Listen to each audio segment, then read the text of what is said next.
Like, Asia Wilson dropped 53 points, 16 for 23, 20 out of 21 free throws, 4 blocks to boot with Shambo. Shaq, why couldn't you shoot free throws like this?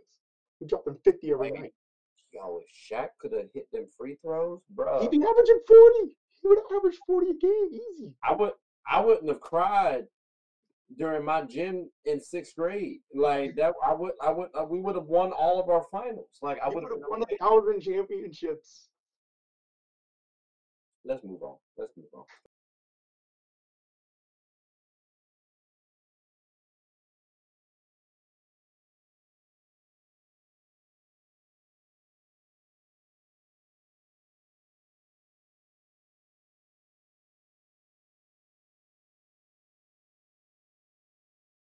What's up, everybody? It's your favorite show, Get a Bucket. I'm your host, Trey, and as usual, I hope you're all having a wonderful, wonderful day. And as you can see, we got some guys on the screen that I ain't really seen too often, but expect them to be up here a couple times throughout the year. So we got here Nick and Brandon. Fellas, what's good with y'all? I'll start with Brandon since his name alphabetically goes first. What's up, Brody? How you doing, bro? Pretty good, man. You seem a little tired. Look like you've been working out a little bit. I don't know. You good? You good? Look like you lost your puppy. Yeah, little killer workout earlier, but I'm good. Okay, all right, I got you. Keep training, my boy. Maybe you'll get better than me sometime at some point. We'll see how it shakes. Nick, how's everything with you? I'm doing well. I appreciate you having me back on. I've got the nice little caffeine running through the veins, so I'm ready. All right. I mean, hey, I told you gonna come on the show again because, hey, fun fact, he had a lot of stats to throw around. So, Brandon, as you know, both of you and I know, stats ain't all part of the game, but they do kind of help sway some things a little bit. So, and he was also giving a little context as well with those stats. I definitely wanted to bring Nick back onto the show. But, fellas, before we do that, let's go ahead and do a quick little pivot. Still Get a Bucket related, but on the trivia side, we still talking about little hoops. All right. All we do for the newcomers who don't know what this is, we just ask a couple questions. If they know it, cool. If they don't, we'll see what shakes. It's no big deal. But fellas, let's go ahead and start this off. Now, we led with Brandon for the episode, so we'll start off with Nick. Now, Nick, you're a defensive-minded player. Sometimes you foul, right? Sometimes you foul. It happens. Not once. Never is aggressive. Okay, that's why everybody has never fouled. Though. It's all been framed. Yeah, every athlete has never fouled. That is fair. But when were the fouls actually created in the game of basketball? Was it not just when the rules were written in like 1910 or something like that? Like weren't they included? I mean, the rules technically. I guess you can. Yeah, the 1910 was the correct answer. 1910. I'm gonna get over technical with. I'm just give you the answer. Yeah, he was right. All right, that's cute. Brandon. Again, I feel like you might get this one right because you also do be fouling. The initial foul out count was what? Like to get fouled out when the game basketball initially began. How many fouls it take? I want to say 4. I want to say 4. You don't want to rethink that? I think I'm gonna go with 4. Pretty confident in 4. That's tough. All right, I guess that sounds nice. It was the right answer though. It was 4. It's kind of crazy too. It's kind of crazy. 4 fouls in a game. We better be playing less minutes. That's all I'm saying. There's no way in the world I'm playing 12 minutes in a quarter for 4 quarters and only got 4 fouls. That's a foul per quarter? Nah, I'm cool. Nick, we're gonna bring it back over to you. The foul out count. We just said it was initially 4, right? Like, when was it moved to 5? When we're gonna give a shout out to bruh man to the 5th floor, But when was it moved to 5? When was it moved to 5? Well, listen, a bunch of soldiers just came back, saw their honeys after World War II, and there was a big baby boom. I think there was a foul boom right after that, I believe, which was 1946. So I'm going to say the boom happened then. Okay, all right. I mean, I know you got 1946 right. I know you got that. It was the inaugural NBA season. So, I feel like they just wanted to move it up from 4 to 5, make it something nice. Like I said, that them 12 minutes a quarter might add up a little bit. So, you might want to, if you're playing against professionals, you got to have more fouls giving your way. Now, as y'all know, though, the game of basketball, at least in terms of the NBA, you get 6 of them things. 6. So, like, what year, Brandon, was it moved from 5 to 6?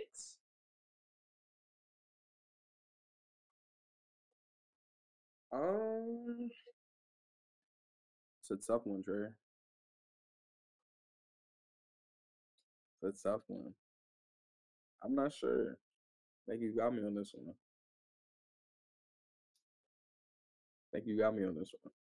Okay. All right. You don't want, okay. I mean, you bowing out. We'll take that. The answer is 1947. It was the very next season. It's all right. It's cool. You could have guessed it, but you didn't. I appreciate your honesty. We appreciate your honesty. You don't get a bucket here. But ladies and gentlemen, 3 out of 4 ain't bad. That's 75%. That's better than what most folks have done out here.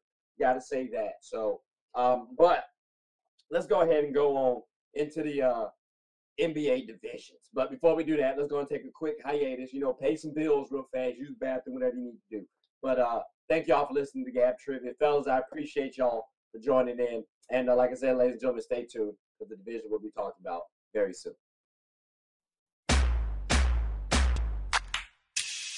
All right, ladies and gentlemen, we are back. So look, I told y'all we're going to talk about a couple of divisions, right? So I think it's nice to start it off with the Northwest Division. And, fellas, I gotta kick it off with this team, right? We got to be electrifying when we're talking about them. So the Thunder, you know what I mean? Like, peep how the voice went up just a little bit, like just a little bit, an extra octave, if you will. Is this OKC Thunder gonna be a playoff team? Like Brandon, I know, you know what I mean? Like they was a play-in team last season. Playoffs means top 6.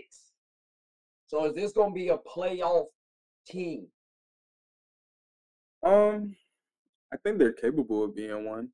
I wouldn't necessarily say right now they're going to be a playoff team, but I feel like with just Chet coming back healthy, I feel like he's going to make a big difference. So I wouldn't say that they will for sure be one, but it's definitely a possibility that they'll be in a running for a playoff position. I feel for this stuff. Okay. Now, if I had to say, put some money on it, right, and let's move that top 6 down to like a top 8, but we're talking about playoffs. How much money would you want to throw on the Thunder making that playoffs? You gonna get a little gambly, a little risky, and put a couple dollars on it, your hard-earned money, or you just gonna keep it in your pocket and say you cool? No, I wouldn't put anything on it. I feel like just with the amount of talent they have, I feel like they're definitely capable of getting a playoff spot if they play right, if they stay healthy. But I'm definitely not willing to pay anything on it. So. Tough. All right, I guess. I thought he was gonna throw a couple bucks their way. Nick, do you feel any differently about this situation? Listen. Couple videos of Chet Holmgren playing basketball have come out since he recovered. If he plays anything like he's been showing in them videos, and they stay healthy, and SGA plays the way he's been doing it, man, I'm pushing all my chips onto that one, man. I'm pushing all. They got the Dorcher Chamber, they got Rudy Gay, they brought Victor Oladipo into the fold. Listen, they've infused this youth with some veteranosity, and a lot of these guys can defend. A lot of these guys can get buckets. They got Josh Giddey, who's a great playmaker. Listen, anything can happen. And the Thunder, even if they get hurt, if everybody gets hurt, everybody deals with injuries, but man, this Thunder team can run 12 deep. And I think this team can absolutely win a lot of regular season games and make the playoffs. So yeah, I think the key thing you said was the regular season games. I think it's a difference between regular season and playoffs. Yeah. Getting to the playoffs, I'm gonna throw like 25. That's how they get to the playoffs. at least to play it. But it'd be risky to go on the playoff route too, because there are a couple good teams out there, but they they got a top 10, a fringe top 10 player in Shea Gilgeous-Alexander, like play-in team last season. You know, you got all NBA first team prior year. You have Chet's return, Jalen and Giddy out there, like they got improved with confidence. Folks might sleep on Poku, but he's a 7-footer, versatile. Like they got a good little team out there, and their bench in terms of if they develop from summer league, I do like him. Isaiah Joe, the shooter, like I had him on my fantasy team. Buddy was snapping for a couple games. I ain't gonna lie to you. And then Usman Garuba too. You said what? Usman Garuba too. He didn't even we haven't even mentioned him. There's a lot of guys on here. I ain't really studied Buddy like that. I can't even hold you. He's like a shot person I was gonna talk about was Trey Mann, because in summer league, bro was hooping. You know what I'm saying? Like they got matter of fact, hold on, I forgot. Let me pull up their roster real quick. They got a nice little team in place. I can't even hold, like you said, they got Victor Oladipo. He was a nice little signing that the Heat might actually miss. So I mean, I do understand, Brandon, your trepidation on this on these Thunder. I might lean with Nick here, and I might put a couple bucks down on this. But I'm also understanding too, I might lose this. Like Cason Wallace is on the squad. I really like Cason Wallace. Cason Wallace is a big guard, defensive minded. I like him. I like him as well. But again, Brandon, I can't be mad at you on your answer. Young Bucks.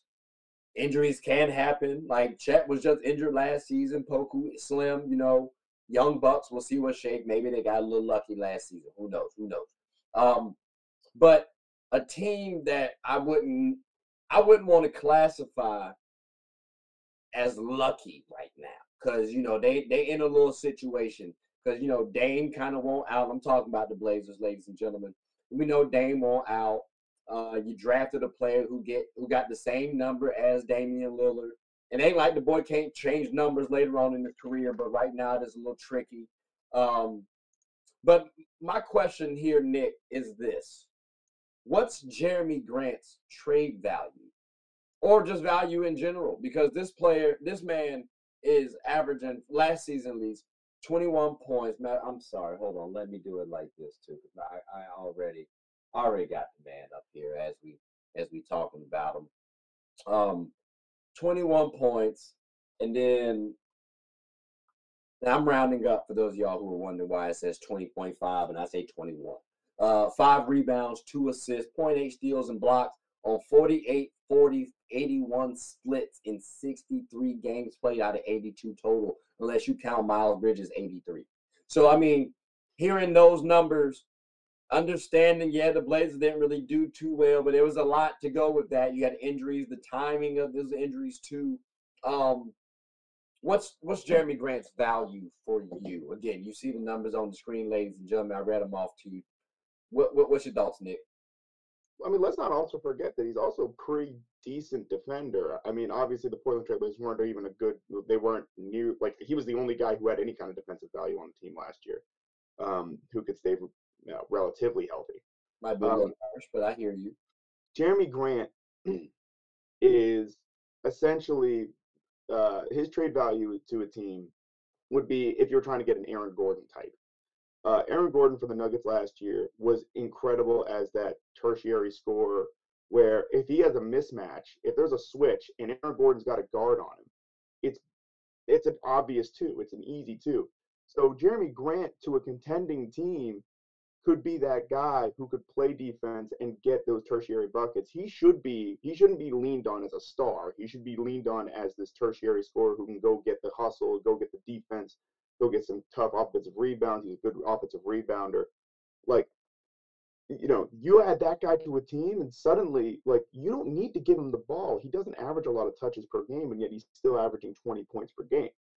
He doesn't need the ball to be a great offensive weapon, and I think that's what every contending team needs. I think to a contending team, this guy's worth multiple first-round picks. If you're really looking for that last piece to win a championship, you got your stars in place.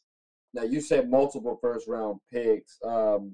Can I get like a number on it, like 2, 3, 4? Like what we talking about? Rudy Gobert went You're for really looking for that last piece. Like, say Harden and Daryl Morey somehow like have a kumbaya moment, and you want to add someone like Jeremy Grant who can get those in between buckets when uh, Embiid gets doubled easily. If I'm Daryl Morey, I'm throwing three, at least three toward like. I don't know how many. Yeah, I get what you're saying. That would be nice. Fun fact: 76ers actually did have Jeremy Grant, I believe, at one point in time.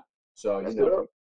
it's tough. But so Brandon, do you kind of agree with Nick on how he views Jeremy Grant? He said multiple first round picks, a third option, if you will. What's your takes? Is there anything different? Yeah, not quite. I wouldn't necessarily agree with what, Nick was saying. As far as just his value, I personally feel like Jeremy Grant is a more polished, more athletic version, more defensive version of like a Tobias Harris or something like that. I feel like he kind of plays like a very similar role. He's not, always going to be he's not going to be the first option. Could be the second option at times, but probably won't be. I think he plays better defense than Tobias, but I think he's one of those guys where, even though I think every guy should get paid as much as he wants, right? But I think he's one of those guys that kind of got a bigger contract than what I feel like he's actually worth. I feel like Tobias got a big contract. Jeremy Grant has a big contract, but I don't think they're really actually worth that amount. So as far as like the multiple first round picks, I think at max it would be one first round for Jeremy Grant, being that he's not an all-star. Not an all-star, averages 20, not the first option on the team. So A 20 elite, I'd say elitish defense at minimum. Like, you know what I'm saying? Like if you want to say at minimum, good defender, 20 points, shooting 40% from the three, 6'9", lanky. Like he did good work against Braun about 4 years ago. Like, I mean, there's like only one first rounder. That's tough. yeah, only one first round, maybe add like a player or a second round to that, but And you gonna yawn at the man's game as you're talking about him. That's disrespectful. That's so crazy, bro. I guess. Jeremy, just know that's him right there. That won't me, dog. Look, bro, I'm with you all the way, man. I feel Jeremy, like I love your uncle. Don't hate me. Horace is one of my heroes. Please, I'm a Bulls fan. Don't do it. that's so like I do hear you. I think he's better than Toby, and I like Toby too. I don't mean that no disrespect, Toby. Like he's a little younger than you. No, it's cool. He lanky. He's more defensive minded. He might shoot better from the three right now. Like I'd lean with him as well. But to Nick's point as well, I would want him to be a third option, which is kind of what Tobias Harris is like as well. So I think we might all kind of agree he doesn't need to be necessarily the star or the second option if you want to win championship. Because we've seen, hey, he can get you 20. And I think realistically, if this Portland Trailblazers team was healthy this season, you might have seen them in the playoffs. Like you definitely could have seen them in the playoffs. So I mean, and he would have been their second option. So I mean, you can make some things shake. It's just if you want to be a contender with Jeremy Grant on the team, I think that third option, maybe even fourth, would be best. But he does deserve that paper too. It's so tricky because like Tobias Harris, at one point in time, I was like, yeah, he kind of deserved this contract because look what he did for the Clippers. Like Jeremy, he been hooping. It won't to the same degree as Toby, so I might think maybe he shouldn't get it the same amount, but he still also has deserved off his play. I can't be mad at all his talent. He cool. Like I like Jeremy. I like Jeremy. Um, but kind of transitioning on to that next team. Then we're gonna talk about the Jazz, fellas. Let's jazz it up real quick. Now this player, let me scoop up real fast because I need to. There it is. Talk to me.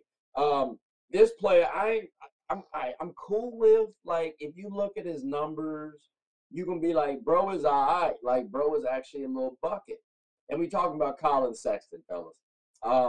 Should the Jazz look to trade or keep Colin Sexton? And matter of fact, let me go ahead and throw the man up here like this with a couple. There we go. Flat out. So like, you know what I'm saying? Like we got Colin up here. Now, if you look at the numbers, like they kind of smooth. Like we got for last season, even though he only played for about 48 games, 14, 2, 4, 0.6 steals, 0.1 blocks on 51, 39, 82 splits. that ain't bad. And for the career, we talking 46, 38, 80, 83 splits. Like, that's pretty solid right there. But I don't like bro starting for me. I can't hold you. And now it's like, well, should they look to trade him or keep him? Because he is 24. And at first, for a while, it's like maybe he's 26, but he's an unrestricted free agent at the age of 27 when his contract ends. So, Brandon, would you like to keep Colin Sexton if you're the Utah Jazz? Because you're not gonna win a championship right now. And he's a really quality 6-man option right now, like easily. So would you trade him or keep him? I would keep him. I think you go ahead and you pay someone all that money. I think his contract was like 80 something million, like over like 3 years. But I think you pay someone like all that money, and I feel like it makes no sense to really just get rid of them. Mm-hmm. Like you said, I think he's a very good option at the 6-man. I look at Colin Sexton, and even though they don't have identical situations, but I look at Colin Sexton very like similar kind of to Duncan Robinson. You give a guy a very decent contract, and because of how he's performing, right, and how you feel like he's going to perform for you, and then they end up not necessarily being consistent or performing to the best of their ability.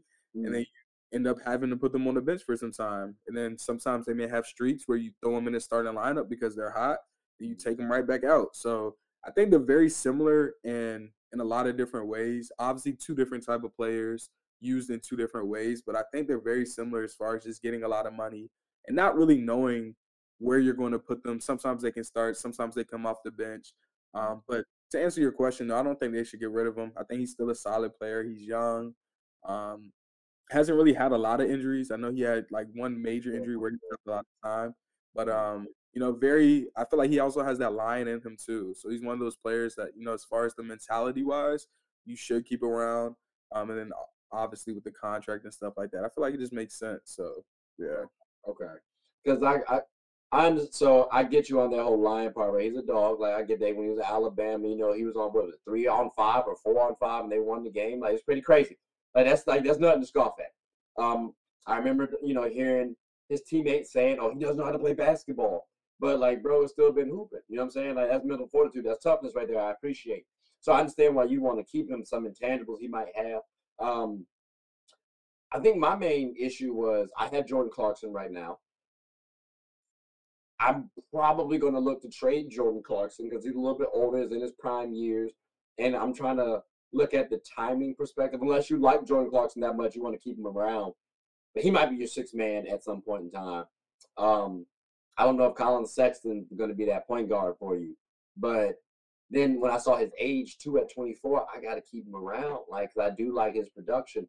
But I mean, Nick, do you kind of disagree? I think Brandon and I are kind of in cahoots right now. Do you disagree with us, or are you joining the team as well in terms of keeping Colin Sexton? So I was kind of on the fence, and then Brandon brought up his contract, and I don't know if you guys saw my reaction, but I was like, "There's no shot they gave him 80 million." And then I looked at his contract, and I was like, "Oh my Yeah, he's goodness!" getting, yeah, They he gave gets him, like 17 mil this season. I think it yeah, goes up incrementally after that each season by a couple mils a year. yeah. So I think so. My initial instinct was you probably want to see because he is 24 and he improved. He was much better offensively this year than he has been in his career. Um, like like his efficiency got a lot better. He got a limited number of opportunities, but he looked more in control.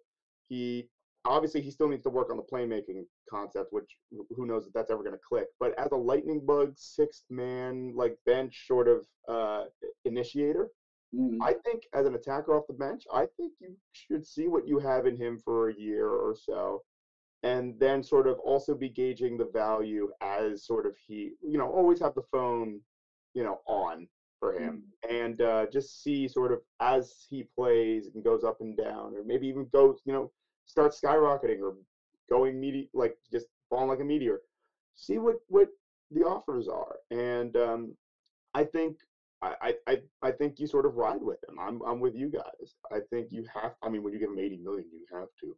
Yeah, I mean, you got to give him a little chance. You got to give him a little chance.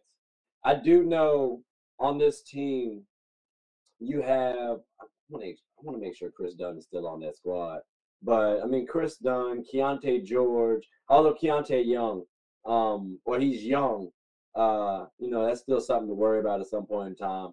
Like, uh, Clarkson, who basically yeah, Clarkson's still there. Like, I could just see Buddy kind of losing a little bit of, like, I think in terms of defense, I would trust Keontae George long term over Colin Sexton. That's what I'm curious about. Like, how's that long term progression going to go? But like I said, his age and also the contract helps out, but more so his age. I think for me was my thing. But like, yeah, like Brandon said though, you give someone $80 million.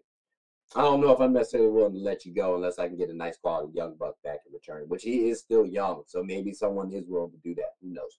But we'll keep it pushing, we'll keep it moving with the Timberwolves because they do got some young fellas on their team. But it's kind of interesting actually because we're talking about contracts.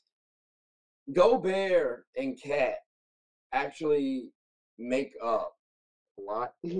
Nah, it's like 36% of the cap. So I'm like, all right, if that's the case, I mean, 41 and 36 mil, which actually that math might be off too. I need to look back at that cap hit that they gave me, the cap number that they hit me.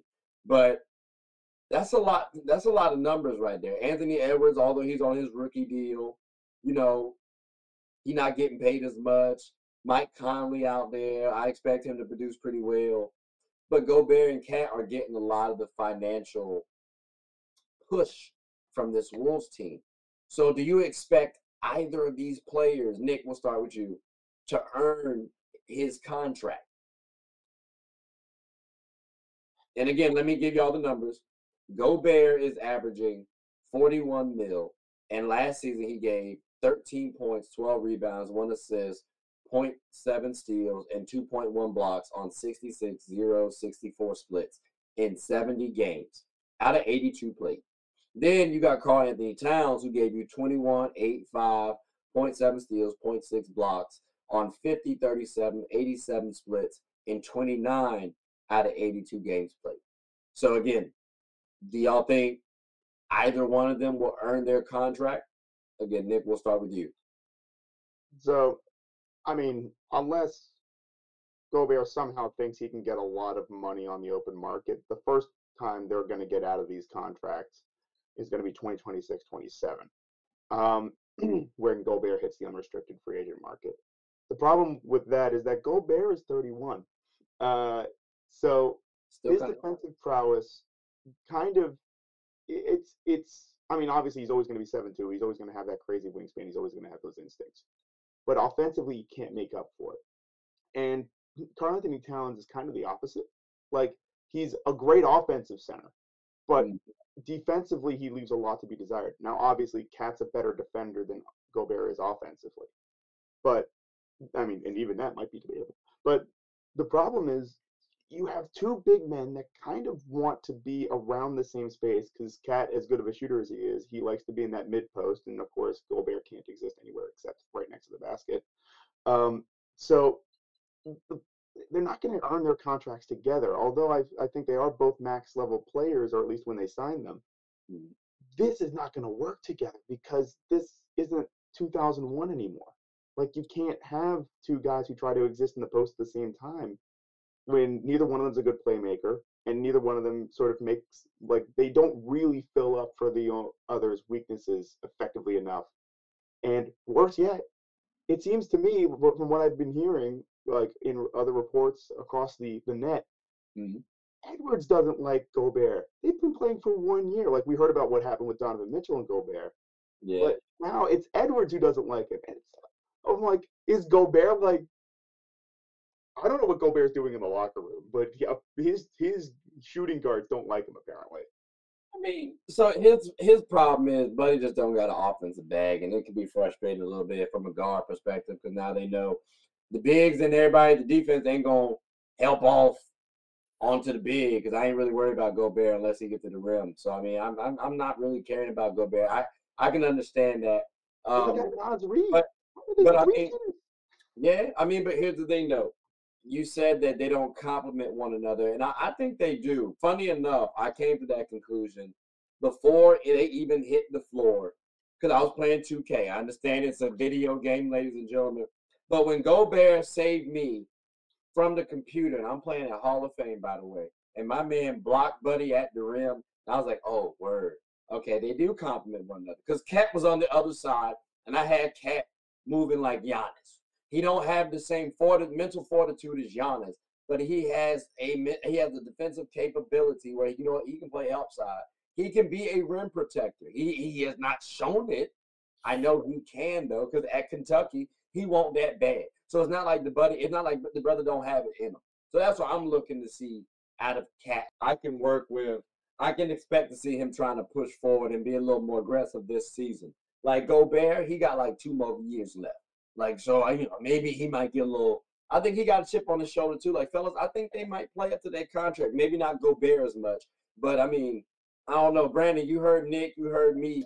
What's your thoughts, fella? Where are you landing? Are you agreeing more so with Nick or myself? I say yes, he says no. I agree with Nick. I don't feel like their games really complement each other. Yeah, on 2K, it is kind of cool when Gobert can come in the clutch and make a block, but at the same time, when they're both on the court in real life, I feel like the objective of the game is to put the ball in the hoop more than the other team, and I feel like that's what the Timberwolves kind of struggle with. So, I mean, we already knew Gobert wasn't offensively talented, and then you take a guy like Carl that needs the ball, who always isn't leading the team in scoring, right? So it's a weird situation. I feel like I don't think that's a team that will ever really win with that lineup. I think they need more offensive power. I think they honestly should get rid of Gobert, or make a decision which big they're gonna choose to keep. Did I hear you say that Edwards is still on his rookie deal? Yeah, he's still on his rookie deal. He got his extension. So usually the good rookies, they usually get extended on that 7 years because it's on that rookie extension. Okay. Yeah. Nah, for sure. So, I feel like it's obvious Edwards is going to be there for some time. I think they're going to keep Cat. Hopefully, I mean, if it don't work out between him and Cat, it's going to be early on too, because I mean, this is final season based on Sports Track. I think Cat was actually extended last season. Was he? Let me double check it. Let me find out. I thought he was. Yeah, I'm reading the screen. It's really weird. The screen that I was looking at too was like, I thought estimate meant if they re-sign him when you said he's on his last year, but then I looked at their contracts and he is on the Supermax as of last year. So Sports Track is weird. Okay, so we had bad intel. Okay, I appreciate that. I was about to say they usually be holding me down, but I could have sworn we were clowning about this last year.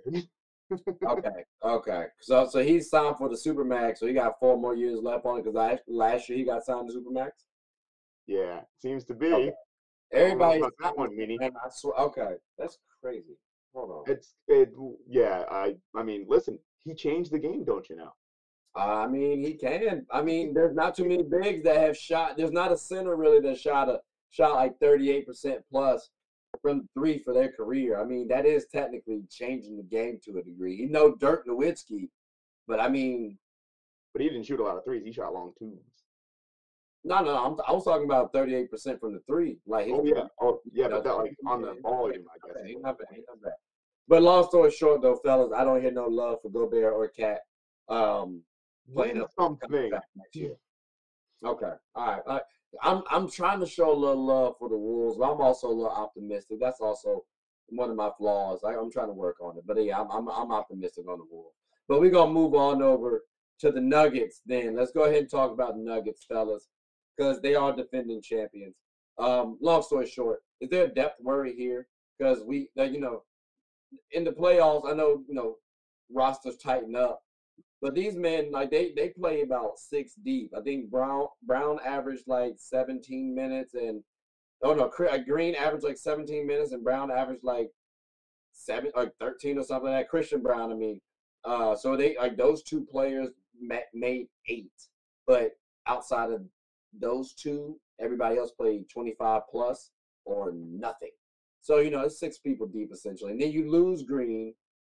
and then you bring in Justin Holiday, and then 2 rookies, Jalen Pickett and Julian Strother. Do the defending champs have a depth issue, Brandon? I mean, No, I mean, of course not. If you could win a championship last year, and the only person you really lost was like what Jeff Green, Jeff Green. bring back basically the same identical roster plus adding more people to it. I think they're probably in a little bit better, It's better. 2 rookies though. It's 2 rookies though. Like one from Gonzaga, he played a couple seasons over there. Julian Struggles, I like him. He cool. And then Jalen Pickett. I don't want to mess up where he came out of, but like I know he's out of Rochester, New York. And I mean, I saw him in summer league. He did all right. So I mean, he got a good game to him. Like, but Who did they lose? Who did they they lost, really? they lost Jeff Green. That is a big piece now. I mean, Jeff Justin Green. Holiday 6'6", but Uncle Jeff played a vital role for them. Even though he only played about 17 minutes, he was quite nice for them. So I Yeah, mean, I don't think missing Jeff Green would if they didn't have if I don't feel like they had roster issues last year and they won the championship. I definitely don't feel like they had roster issues this year, and without just Jeff Green. So I think they're pretty solid, if not a little bit better. So okay. yeah. See, my only trepidation with that is they brought in Justin Holiday, which is cool. Nice little forwards. Like I said, 6'6". But Jeff Green about 6'9". So I can throw him on the block for the fives and bigs a little bit better than I can with Justin Jefferson. I mean, Justin Holiday. So that's why I look at it as like there's no real replacement for that.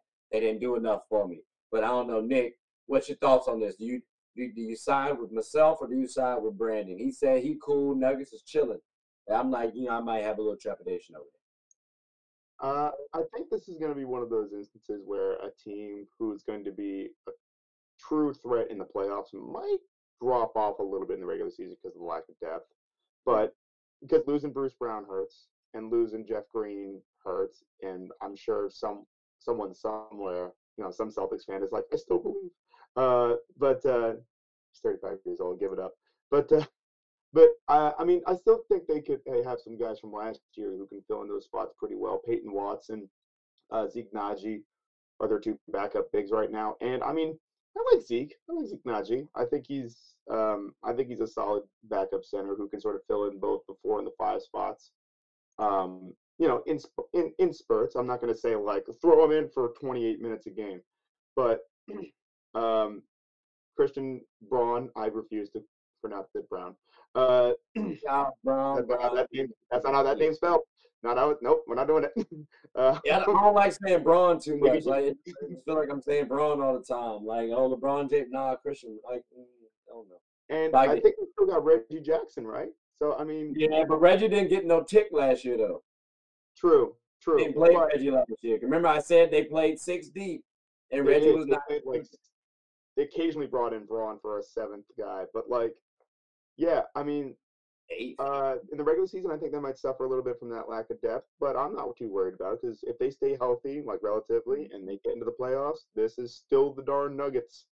Watch out. All right, so you ain't got no trepidation of it. All right, I mean, it's a long season. Injuries do pile up. We've seen Jamal Murray go down a little bit, but they have been fortunate thus far. Well, I guess not really because MPJ went down too. But I mean, they do have the talent. Injuries are part of the game, so that's got a factor for everybody. So I mean, I like I said, I got issues with them because I would like to see a little bit more depth, but they also got the talent from the starting 5 perspective.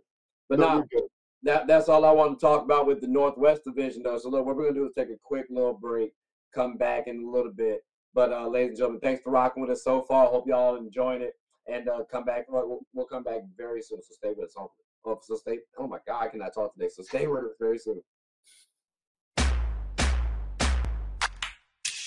All right, we are back, ladies and gentlemen. So listen, we're going ahead and get right on into it because we got a lot of stuff to talk about in the Pacific Division. Of course, y'all knew that. Y'all saw the little intro coming into the segment. I ain't gonna act like I'm surprising y'all. So what I am gonna surprise you though is talk about this team here first.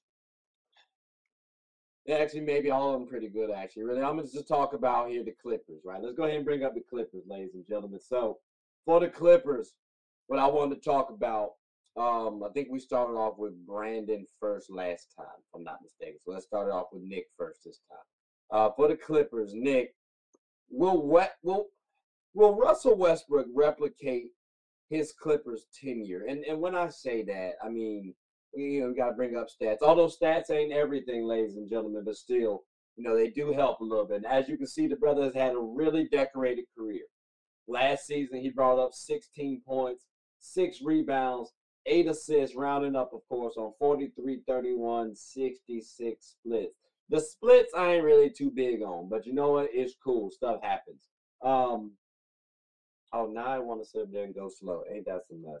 So with his stats right here, last season we have his Clipper days, and you can see his 3-point percentage was a little bit better than when he was on my Lakers. His field goal percentage is a little bit better than when he was on my Lakers. His free throws was around the same, but I mean everything else essentially went upwards except for like points, which went down a little bit. Do you expect Russell Westbrook, the Brody, to replicate his Clippers tenure? Nick, we'll start with you. So most people know me as a Russell Westbrook hater. I don't think I am a hater, but apparently my pessimism on his impact can be seen as hateful. And so you might think I'm going to say no here, but you know what? I'm a believer.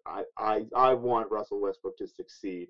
It's not that I think he's a bad basketball player. I want him to succeed. And darn it, in the role that they gave him last year as that bench guy, just or even if you're starting, just play make, just make us better. The Clippers so badly need that guy to be able to initiate the offense because PG and Kawhi are great two-way players, but they're not the best initiators in terms of playmaking, in terms of shot creation, in terms of making something happen, collapsing the defense, and then passing out of it. And darn it, Russell Westbrook, he redeemed himself in those few games that he played for the Clippers last year. I think he can do it again, and I think he can be even better because now that positive press is starting to increase his confidence again, not in a toxic way. He's not trying to prove something. He's found a home, I think, in Clipperland. So I believe in him. I believe in this year. I mean, like the biggest things I thought, because he's always had the playmaking, but it was the defense and the shooting for me. Like I said, he goes up on the splits, I think, to 30. What was that? 35.6 like that from three. Like no, it was during the clip. It was when he was on the Clippers. He was shooting 35, yeah, 36% from three. So I'm like, that ain't bad right there. So if can he replicate that part? That part I'm interested about.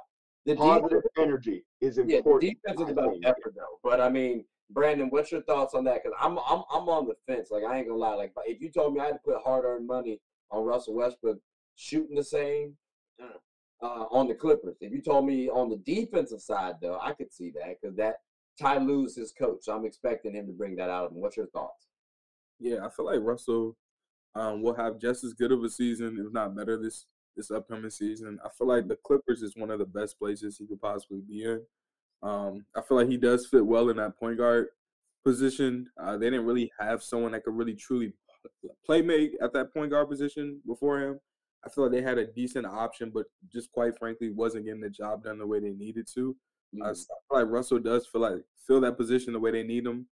And a lot of the times, the Clippers, as we've seen the last couple of years, have dealt with injuries. So I feel like Russell he's able to be more himself, being that he has to pick up the slack a lot of the time. So I feel like he's in a great spot. I feel like it's going to be an even better season for him this upcoming season. I hope he does well. Yeah, no, I am supporting Russell Westbrook. I don't want people to think that I'm out here trying to slander, buddy.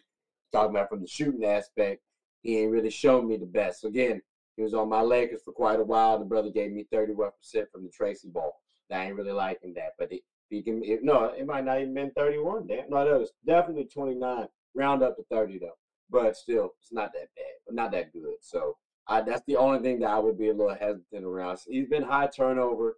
high assist prone. I ain't mad at that. But Clippers do have a good player in Russell Westbrook. I think he fits. Hopefully, they don't get James Harden.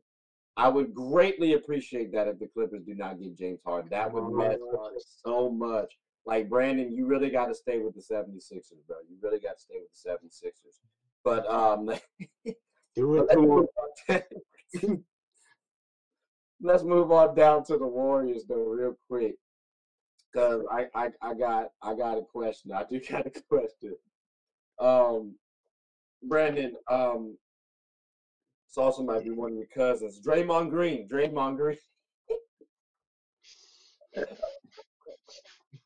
That's crazy. It's only because of the beard and the shortcut. Like, holla at Boogie Cousins to the Morris twins. Like, all them. Y'all all running speeds. But you know what? Me and Sean Livingston out here. You know what I'm saying? Steph Curry was for a minute. You know what I mean? Like, we out here. But like Draymond Green, kinfolk, right? He just got his bread. His contract season was last year, and now he's like a year older. So do you expect Draymond Green to turn up? I mean, do you expect Draymond Green to turn up? Because I mean, again, it's this man right here. It's this man right here. You know what I'm saying? Brother's 33 years old. He's gonna turn 34 during the season. Well decorated career. But I mean, you know, 9 points, 7 rebounds, 7 assists. Ain't bad on 53, 31, 71 splits. And then from a defensive standpoint, gave you 1 steal, 0.8 blocks, but it's his presence as well. So do you expect him to turn up? Because you also don't have Jordan Poole, mind you. So you got some people who might be holding that against you, especially if y'all start losing. Yeah. Before I answer that, Trey, I do want to say you look just like Sean Livingston. So Oh, yeah. that was super accurate. I love that one. But as far as Draymond goes, I feel like Draymond's a very key piece. As far as like the term turn up, I wouldn't say he's going to turn up, but I feel like Draymond's going to be Draymond, right? Even if Draymond is not putting the ball in the hoop, he's affecting the game in many other ways. His presence, even if it's just getting in someone's head, right? Draymond will talk you out of the game. So I feel like just Draymond being Draymond is always enough for the Warriors. The Jordan Poole situation, I personally wouldn't have traded Jordan Poole away. I feel like it's a young guy, kind of doing, averaging 20, I think he was. So I feel like that was kind of risky on the Warriors' end, but it's going to be interesting. I think if Draymond is himself as he always is, I feel like the Warriors will be in good shape.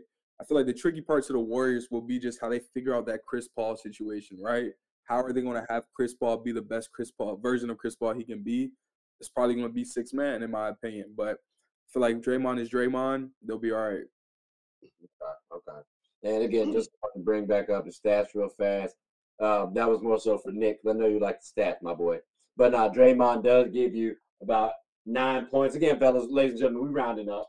But 9 points, 7 rebounds, 7 assists, 1 steal, 1 block.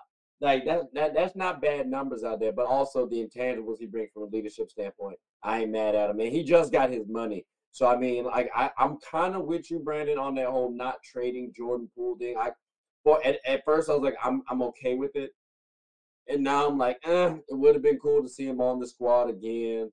Because I think listening to Andre Iguodala, he was the person who was like driving to the lane the most. I think he said that he led their team in free throw attempts or some of that, which I got double checked. But Andrew Wiggins was also out as well, so I mean I got to factor that in too. But I mean, Poole did play pretty well, so I'm expecting Draymond Green to take a little bit more onus in terms of getting back, not necessarily to that All-Star day where he was averaging about 15, but at least a comfortable 12. Like sub 10 points. I'm sorry, that's not that. Like I expect that more from Looney than from Draymond. That's just me though. That's just me. You out there enough. You have the ball in your hands enough. You have the 2 best shooters in history. That they cover so much gravity. I can't get 10 points just attacking the basket off of a screen. They're worrying about the shooters more than Draymond. Go to the basket real quick, big fella. That's all I'm saying. But Nick, what's your thoughts on Draymond? Like I said, I'm looking for a little bit of a turn up. Nothing special, nothing all-star realm, but a little bit of a turn up. But, Brandon said as long as Draymond, they're going to be cool, everything copacetic. So, I mean, where you landing on that? Draymond's greatest quality is that he's not worried about his shot. The most important statistic to me with Draymond Green is 15.5, which is his career usage percentage, which means that's essentially how many shots, how many turnovers he has per game. What percentage of the Warriors' possessions does he end the ball or end the possession with? He looks around the court and he sees the two greatest shooters of all time and he says, "Why in the world would I take a shot when I can give the ball to Steph Curry and that's a much better shot than anything I could take?" He was an all-star 2 years ago on 7.5 points per game. He is the initiator of that offense. He runs that offense better than anyone you could ask to run that, maybe outside of someone like Jokic or one of those elite, elite offensive players. He is the quarterback of that team. He runs that defense. He runs that offense. So for him to take shots, he could absolutely, take 12 shots per game, 15 shots per game, and average 15 points per game. But the team would win less. So Draymond Green understands the most important intangible of all to recognize, which is deference. He defers to his much more offensively skilled teammates, and he just focuses on getting 8, 8, and 8 every single game while playing elite defense. We saw that in the finals against the Celtics when he absolutely took Jaylen Brown to school on multiple possessions. So if Draymond just continues to be that and and he and Chris Paul don't kill each other on the practice court because they're very competitive and fiery players, I think this Warriors team is going to surprise people. I really do think this is going to be an excellent rotation of guards and forwards for them. I see, because they're bringing in CP3. He's a pass first point guard. He can score. He's a little bit older now, though. I think we all have been seeing that. And because he's been liking to pass the ball more, I'm expecting someone like Draymond to be open. Because, hey, guess what? Let's say he's on the floor with Steph Curry, Klay Thompson, Andrew Wiggins. Well, there's only one other person left on the floor, and it's either going to be Kevon Looney or Draymond Green. And respectfully, both of them players are going to be butt naked open if I got all those other players to worry about from the perimeter. So like he's going he almost, to me, he's almost going to get forced to score. Because he could make the ball, he could play making that. He's been great at that. But like he's also shown us that he can score. And I think a lot of times people look down on Draymond like he can't be a scorer. I think Draymond can go get a bucket. So that's why I want to see Draymond averaging 12 opposed to 8.5. It's not necessarily per game. You said what? Per game might go up, but it's not going to change who he is as a player. Like, I'm going to take you on ISO and go get a bucket real quick. Oh, no, move, Steph. I got you. I'm going to handle this myself. Nah, just be more aggressive. Like on those screens, on those switches, you can fake a pass, drive to the basket. I saw him do that against the Celtics in the finals. And I'm like, bro, why do you not do at least 4 of these a game, 1 a quarter? Because the gravity on Steph and Klay is so wild. And then you add CP3 to the mix. I mean, it's not like CP3 can't shoot. And Andrew Wiggins, I want to say, averaged 39 to 40% from the 3. So, I mean, you got some shooters around you. You got to be more aggressive. But, I mean, we'll see how it shakes. I do think, I do agree with you in terms of they'll be better than what people believe. So, we'll see how it goes. Now, I don't know which one I want to do right now. Let's start with the Kings. Nick, I want to ask you about this. And Brandon, there's no disrespect, but it's a defensive question. I know you don't like to play defense. So like that's all right, man. I got you. I'm joking, ladies. Yeah, he tried to play a little defense.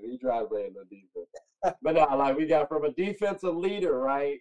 Well, on AMP, and that's another app that I'm like, that's an app that I'm on that I got my show on there as well. So if y'all ever want to listen, y'all can give it a little listen to.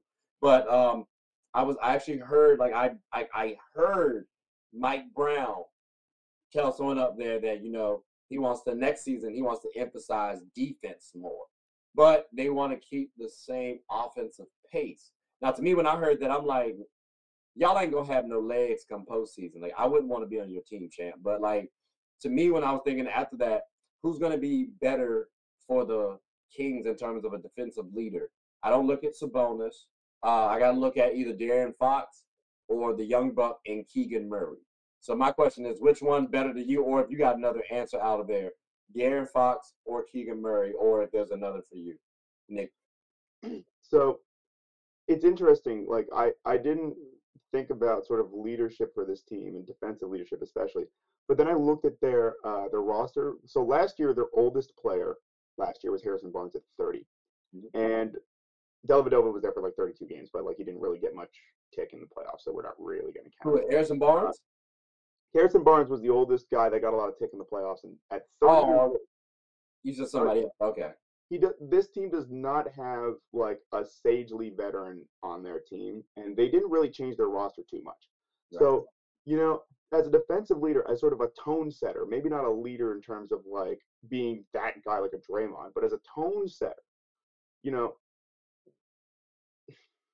So they brought in Nerlens Noel, who is a pretty solid shot blocker, all things considered. But I think they brought in a guy who might get a little bit more tick than you'd expect. Jordan Walsh, who has been absolutely lighting up every single opportunity he's gotten defensively, who was one of the top prospects last year coming out of high school, and always gave that defensive effort, you know, Arkansas high school into the pros, into summer league. And for if you're looking for a tone setter, maybe not a vocal leader, maybe not the guy that everybody turns to and says, "What do we do?" You know, on a defensive possession. But Nerlens Noel and Jordan Walsh might be those guys who make those oomph plays on defense that get everybody fired up, and Walsh can ultimately play. Just to give you a little, just to give you context, the Jordan Walsh is on the Celtics, boss. Oh, you're right. Sorry, I was like, they drafted Jordan Walsh. This is crazy. You're right. That would be a little aggressive. Like that would be a little aggressive if they had him on the team. Yeah, like Noel is interesting. Yeah, Noel's interesting. Noel is interesting. Okay. So maybe Davion Mitchell. I don't know. Davion Mitchell's a good name too, though. Brandon, who would you say would be the leader of this of this Kings team? Let me pull up the list again. Like anybody on this roster come to mind, or would you say that they don't have anybody? I feel like the comment Mike Brown made is more so an overall team mindset type of thing. When I think of defense and I think of like everyone kind of buying in, I think of like mentality, right? Right. I feel like you gotta have everyone kind of has to have that dog mentality where it's like, you know, I'm gonna lock this guy up, I'm gonna strap this guy up. So I don't necessarily think it's gonna be one leader. I feel like the team overall is super young, right? Obviously the best players on the team can always do a good job at kind of just setting the tone. But I feel like it's more so just an overall mindset thing. Everyone has to be on the same page. Everyone has to kind of change that mentality, lock in, just be the best defensive players they can be. Because everyone is quite young. It's a really young team. So I feel like when he made that comment, it was more so towards just the tone of everyone on defense, right? Not necessarily just leading. Yeah, but like everyone gotta try hard. Everyone gotta give that effort. But somebody's gonna put that onus on everybody and hold people accountable. So like, is there nobody on the team that you would say you would, I guess, lean towards wanting that person to say, "Hey, I'm gonna hold you all accountable for the defensive effort"?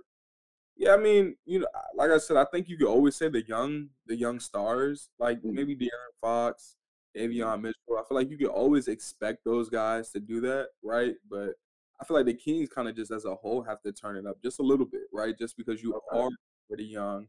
But yeah, you can always expect guys like Davion, De'Aaron, even Malik Monk. I'm not sure. Did they bring Malik Monk back? I think Malik Monk is still back. Yeah, he's still on the squad, at least on my roster right now. But Sports Track also messed us up today, so we don't know no more.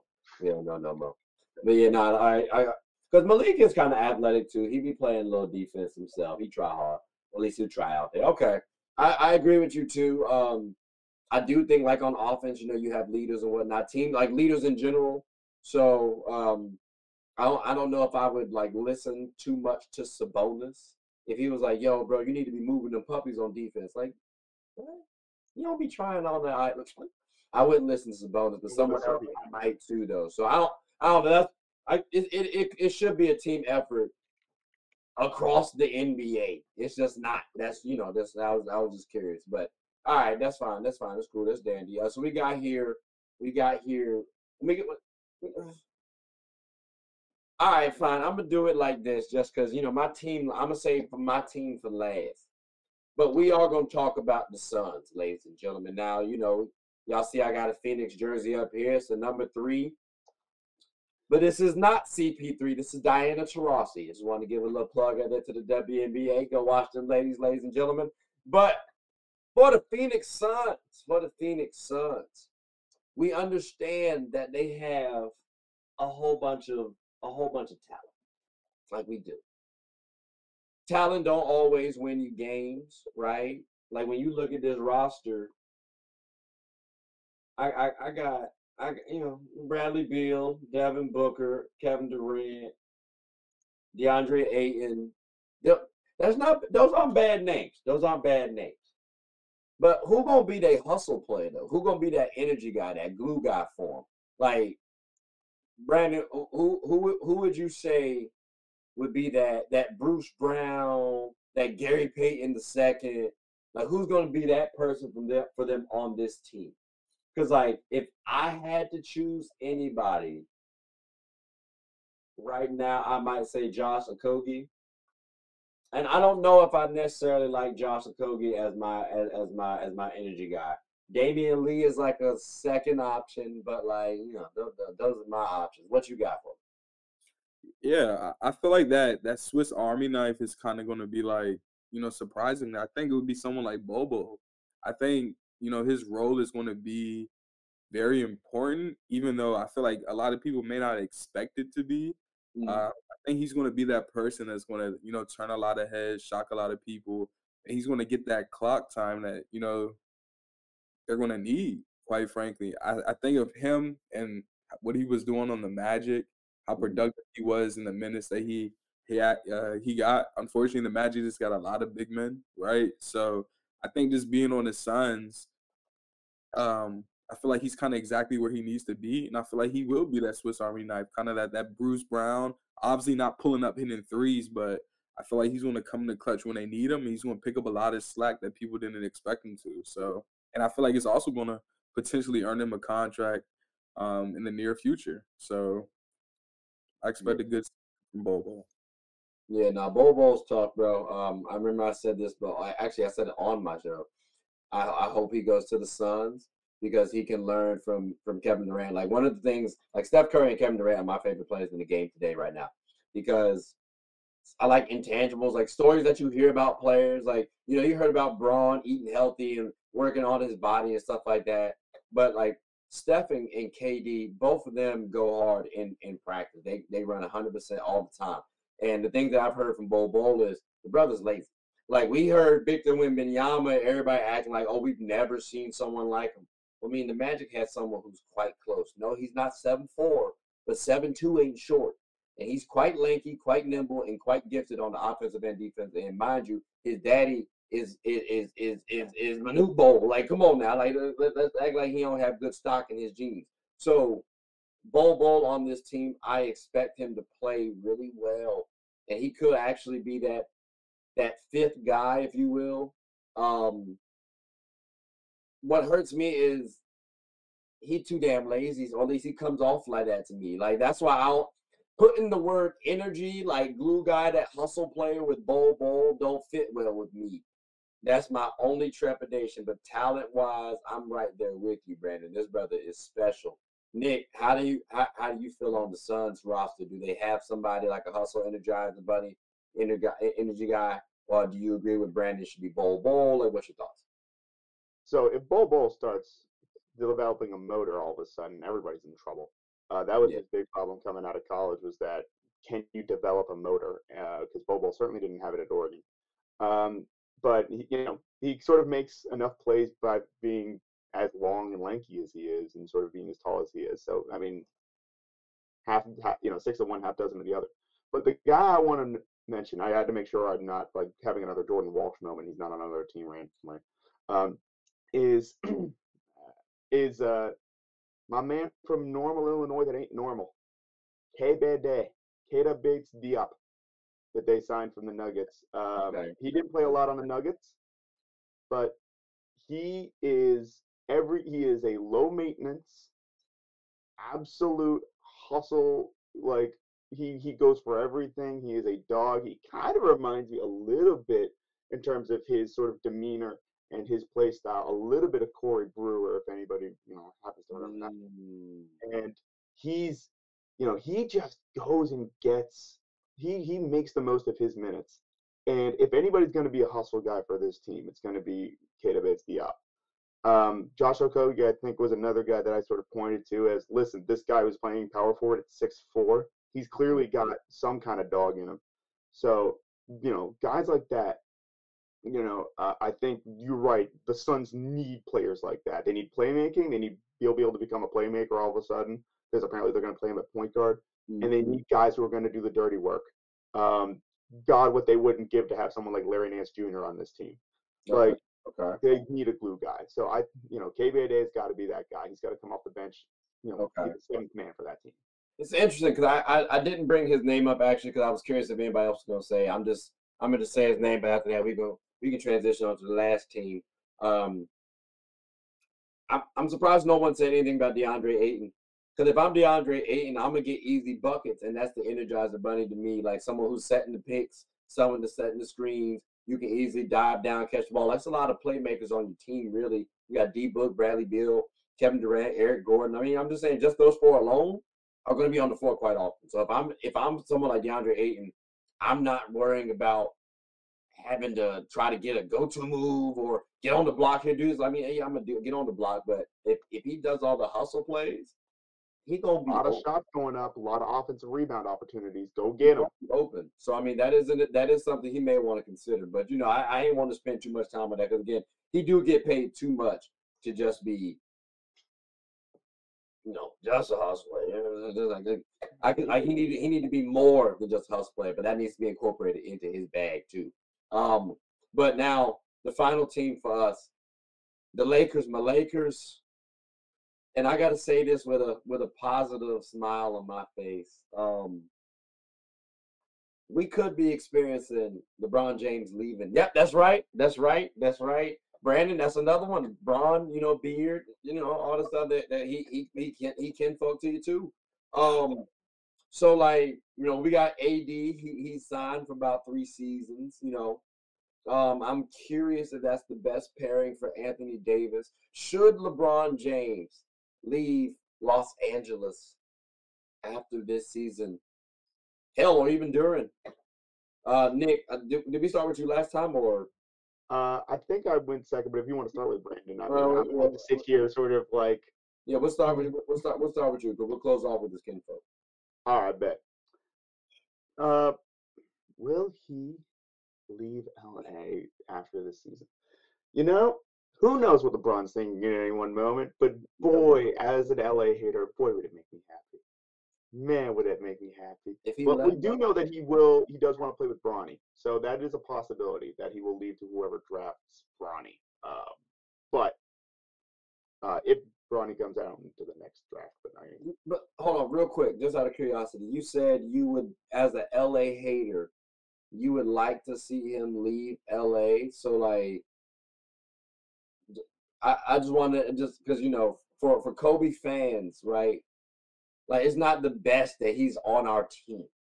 Listen, I've given up on trying to like figure out Kobe, Kobe fans. So like, I'm done trying to appease them. So whatever, it hurts. So you'll be happy if Braun leaves, but okay, all right, I got you. So then Brandon, and again, this is your guy.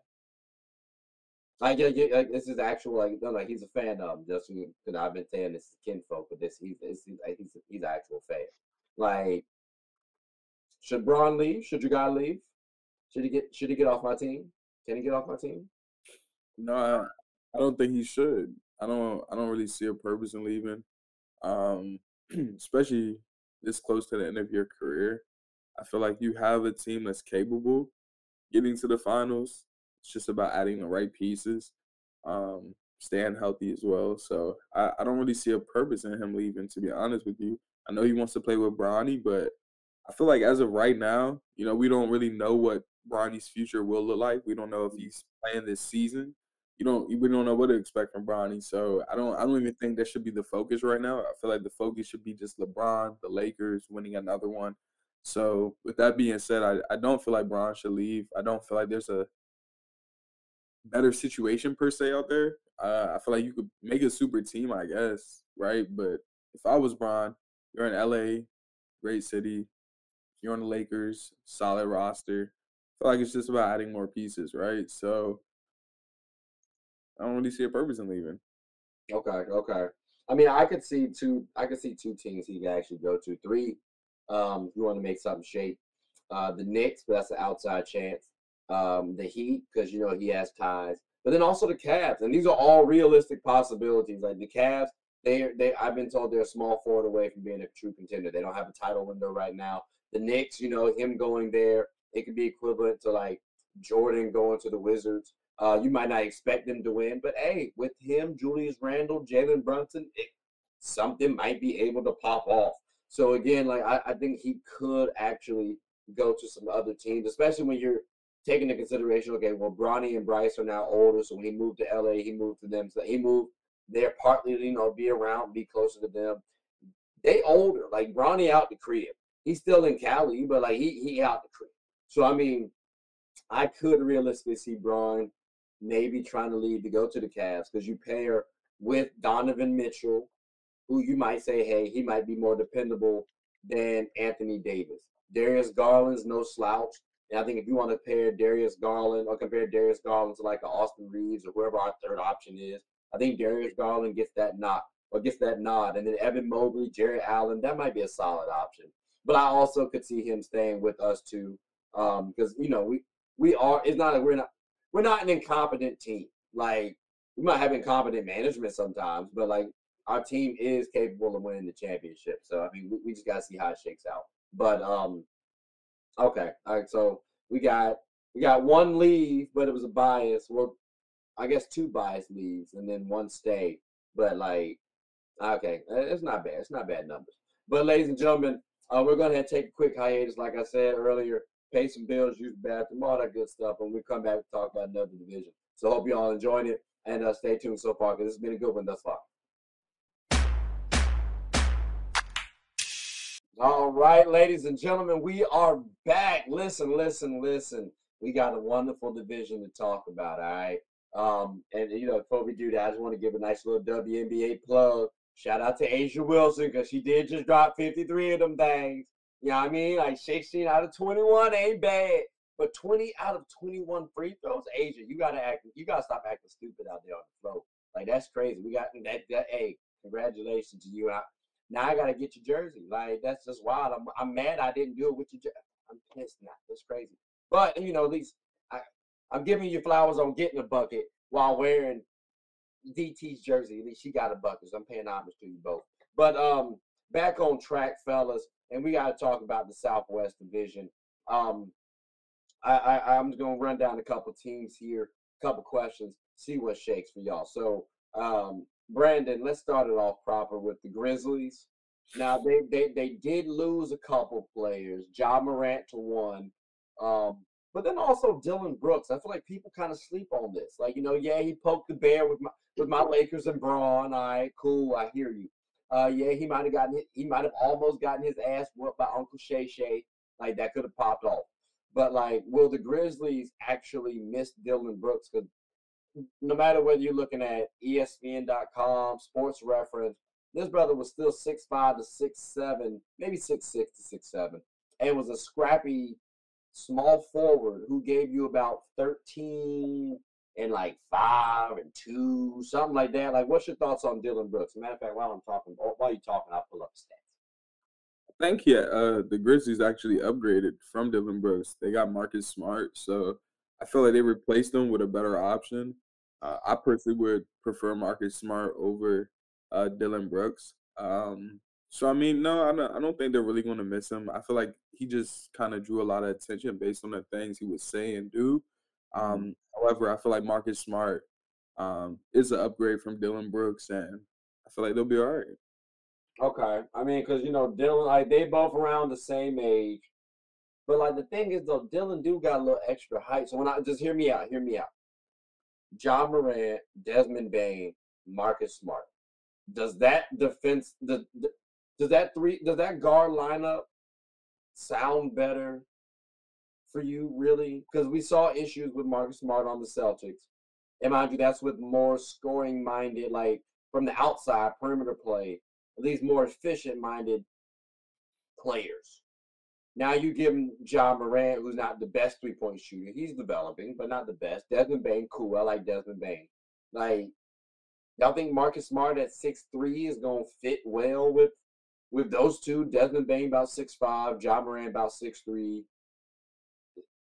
Like again, Dylan Brooks about 6'7". You know, like and when you look at what Dylan brought, like he at least brought you 14, 3, 3, and was scrappy on the defensive end. Like Nick, you got you siding with Brandon on they not gonna miss Dylan Brooks, or you siding with me on they gonna miss Dylan Brooks? So I think short term, especially with the John Morant suspension, they might miss Dylan Brooks, Mm-hmm. only because Dylan Brooks has this quality of being a fearless shooter, which can really help when offenses are struggling. Um, I, you know, and yeah, his efficiency is not great. Mm-hmm. You don't want him taking a lot of shots, like 20 shots a game in the playoffs. But I think they might miss him in the regular season. Long term, listen, Marcus Smart was former Defensive Player of the Year, man. Like, he's a great defender, too. The only thing he's going to struggle with, maybe, is going up against those really tall forwards like KD and guys like that. But But that's what you gotta I go up think, against. but yeah, for sure, absolutely. But I think also maybe the Grizzlies have an answer for that. Um, I don't really have the roster pulled up right now, but at the end of the day, I think we've sort of, even I'll make myself guilty of this as well. We've hated on Dylan Brooks maybe a little too far. We've gone a little too far with the Dylan Brooks. Sort of like we act like he's. I thought, for example, Brandon was going to say they're not going to miss him. They got better by just letting him leave, which I thought that's where he was going, because that's where the narrative around him has gone over the past few months. But Dylan Brooks is a solid defender. He's a solid shot maker. Takes too many shots, but he's a solid shot maker. He's a solid wing player, and you know, I think they get Brandon Clark back, who I think is a great player. Who I think that's an incredible addition for them. I'm going to call it an addition because they really missed him. Man, that's the same play they got last year, bro. I'm be honest with you. Like I like it's tough. It's tough to really say that Brandon Clark is like Larry Nance Jr. on steroids. he's He what? does everything. He's like Larry Nance Jr. on steroids. He does everything, all the dirty work. He gets all these easy cut buckets. Mm-hmm. He's such a great player to have on the court. This Grizzlies team, I think they're going to be fine without Dylan Brooks, but they might suffer while John Morant's on suspension. Okay, so Brandon, are you comfortable then with the Grizzlies without Dylan Brooks now? Like how comfortable are you with the Grizzlies making the playoffs? Like, would you put some hard-earned money on that? Yeah, I feel like they gave I wouldn't say the Lakers a run for their money, but they gave the Lakers something, right? And I feel like just Marcus Smart replacing Dylan Brooks. Now I feel like it kind of just makes it a little bit more competitive. I do agree with Nick, however, as far as just I feel like they will miss Dylan Brooks during the time that John Morant is absent.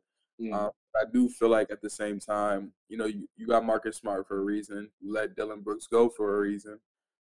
So you upgrade it when it's all said and done. So okay.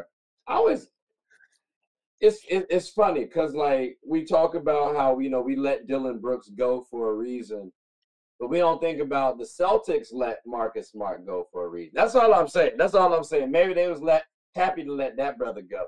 Well, it was a trade. Wasn't it a treat? Yeah, they got Kristaps Porzingis. Yeah.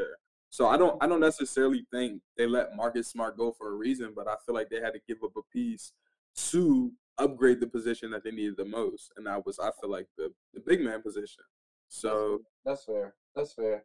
I just know like both of them sounded, I guess, like expendable, which if you also look at both of their like roles on the team, they both seemed like the soul of the team. Like they were the energetic piece, the vocal piece, that scrappy piece, if you will.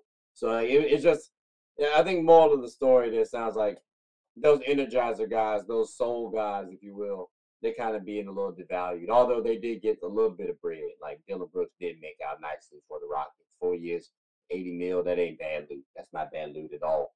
But all right, so Dylan, you'll be missed, but not long term. Not long term. That's what I'm hearing a little bit.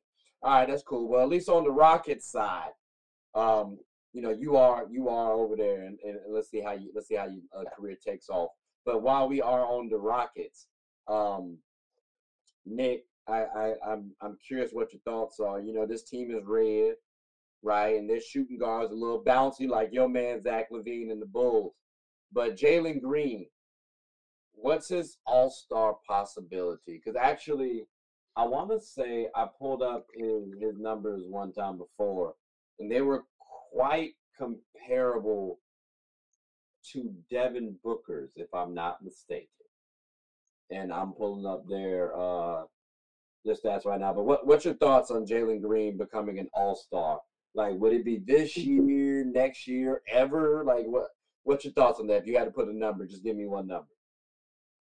If I had to put a number on it, good, because I was about to go into a long advance. That was going to be my one advanced statistics sort of like rant. But if I had to put a number on it, trends have shown it's actually quite low at this point. He's got a lot of volume. He's got a lot of volume, and I have a lot of faith. I was really high on Jalen Green coming into the draft.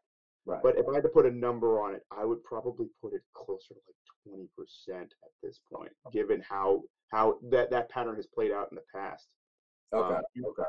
So I mean, I will keep it quick like that. I don't want to. I would highly recommend, basically for my reasoning, I would highly recommend the J. Kyle Mann video. Can you salvage a first round bust or something video along that line? I think it's a great video. I think it basically sums up my trepidations about Jalen Green. Okay. Brandon, what's your thoughts on Jalen Green? Can we get an all-star berth anytime soon? Or is that too early for the young fella? Or is that too lofty expectations in general? I mean, like let's just want to say real quick for his career.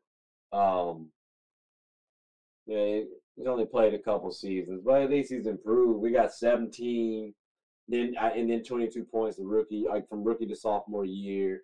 He's improved his assists, steals, went down on blocks a little. Like he trying. Like, what's your thoughts? New coach, by the way, Ime Udoka, shout out. He with Dylan Brooks now, Fred VanVleet, decent playmaker. Can we make something shake? I think with the addition of a new coach and Fred VanVleet and also Dylan Brooks, I feel like a lot of the responsibility is going to be taken off of Jalen Green. Mm-hmm. I think he's going to be a solid player. However, I don't feel like he's going to be an all-star, at least anytime soon. Okay. I mean, I see the work he's been putting in. I mean, at least what I've seen on social media. Right. Looks like he's been grinding this offseason.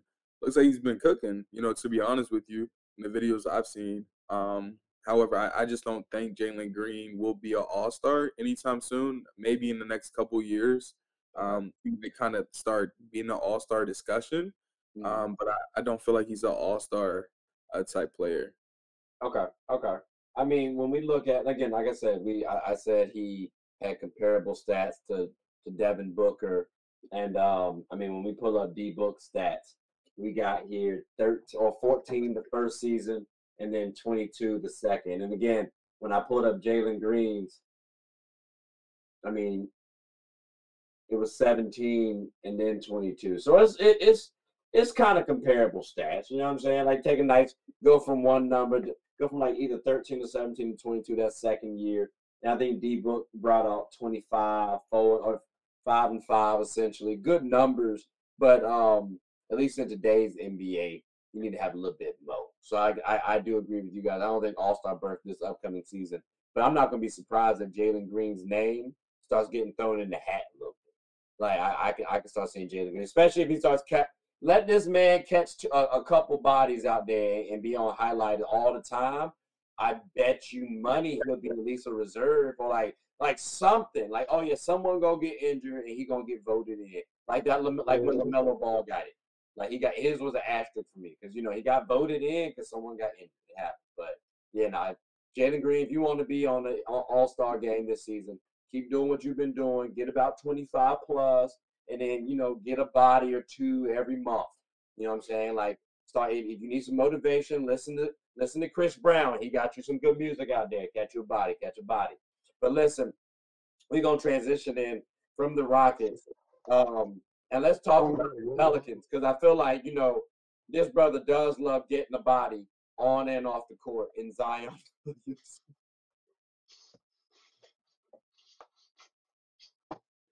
And so and we got BI now. Serious. Like, we've talked about, duos, right? Like, I got to give respect to Jokic and Murray when I'm listing off duos first. But Jaylen Brown, Jason Tatum, Braun and AD, right? Where is Zion and BA rank in terms of an NBA duo? If we're talking about a healthy NBA duo. Brandon, let's start it off with you. Zion and Brandon Ingram? Yeah, BI. My guy. You know what I'm saying? Healthy. Both healthy. That's interesting because I guess the real question is how often have we seen them together healthy, right? I haven't seen. I don't know. I've seen it a little bit, but I feel like he's been hurt more than they've been hurt more than they've actually played together. So, I could say, it would be great if both of them, were healthy and were on the same page and stuff like that. However, how often have we seen that? So, I guess the question is, will we see it a lot or I don't know. So I know they're both talented players, both very good players. So, I mean, hopefully they stay healthy enough for us to actually see them play for quite some time. But I feel like it'd be a pretty good combination. I wouldn't say top 5 in the league. I wouldn't say top 7 in the league, honestly. But hopefully we see something this season. Okay. I mean, I would like to say, together Zion and Brandon, when they played 93 games, and that record is a whopping 46-47. So I mean, it's under 500. There could be a multitude of reasons why that number is the way it is, though, too. So I wouldn't look too much at that. But yeah, no, I agree with you. We have not seen it as much as you'd like, and just off that number, sounds a little interesting. But top 5, I actually would say they could make because this man here, Zion, is quite dominating, and BI people have been sleeping on for years. But I mean, I don't want to give my 2 cents too much. Nick, what's your thoughts on this situation? Do you feel like what Brandon's right? They're not like top 7 in terms of NBA duos, or do you kind of agree with me more so like, hey, if healthy, these brothers can make top 5, like top 5 NBA duo? If healthy does a lot of work in this case, as I think we all can agree. A healthy Zion is a myth, just like Sasquatch or Atlantis at this point. Crazy. And like it's when he's healthy, Zion is like the easiest 27 points per game I've seen in a while.